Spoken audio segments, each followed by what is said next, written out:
రావణుడికి భయపడి సూర్యుడు బాగా ప్రకాశించటం లేదు. సముద్ర తరంగాలు లేకుండా నిశ్చలంగా ఉంటుంది. వాయువు రావణుడి దగ్గర అవసరం లేకపోయినా మెల్లగా వీస్తుంది. ఈ రకంగా రావణుడు దిక్పాలకులను కూడా బాధపెడుతున్నాడు. ఎక్కడ యజ్ఞాలను జరగనివ్వడం లేదు. ఋషులను హింసిస్తున్నాడు. పరభార్యలను తన వారిగా అనుభవిస్తున్నాడు. ఇన్ని బాధలు పెడుతున్న రావణుడిని సంహరించే మార్గం చెప్పవలసింది అని దేవతలు బ్రహ్మదేవుడిని కోరారు. అప్పుడు బ్రహ్మ, నేను వాడి అకృత్యాలను వింటున్నాను. వాడు తపస్సుతోటి నన్ను మెప్పించి రాక్షసుల చేత, దేవతల చేత, యక్షుల చేత, గంధర్వ కిన్నెర కింపురుషుల చేత మరణం లేకుండా వరాన్ని కోరుకున్నాడు.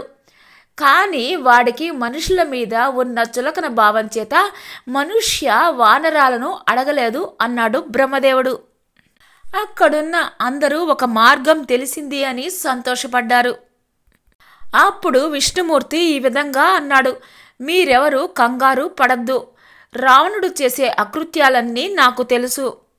వాడిని సంహరించటానికి నేనే మనుష్యుడిలాగా జన్మించాలి అని నిర్ణయాన్ని తీసుకున్నాను. నన్ను నమ్ముకున్న దేవతలను, ఋషులను క్రూరంగా బాధ పెడుతున్నాడు.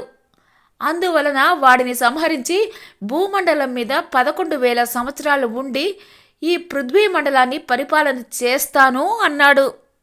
అక్కడ ఋష్యశృంగుడు చేయిస్తున్న పుత్ర కామేష్టి యాగం పూర్తవబోతుంది.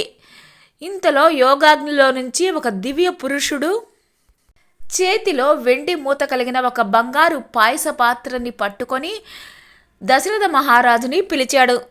నన్ను ప్రాజాపత్య పురుషుడు అంటారు. నన్ను ప్రజాపతి పంపించారు. ఈ పాత్రలోని పాయసాన్ని దేవతలు నిర్మించారు. ఈ పాయసాన్ని నీ భార్యలు స్వీకరిస్తే నీకు సంతానం కలుగుతుంది.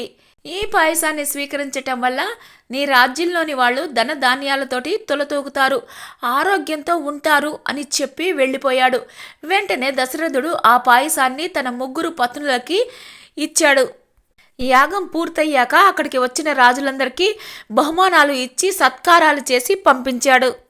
12 నెలలు కౌసల్య గర్భవాసం చేసి చైత్ర మాసంలో నవమి తిథి రోజు పునర్వసు నక్షత్రంలో కర్కాటక లగ్నంలో రామచంద్రమూర్తి జన్మించాడు.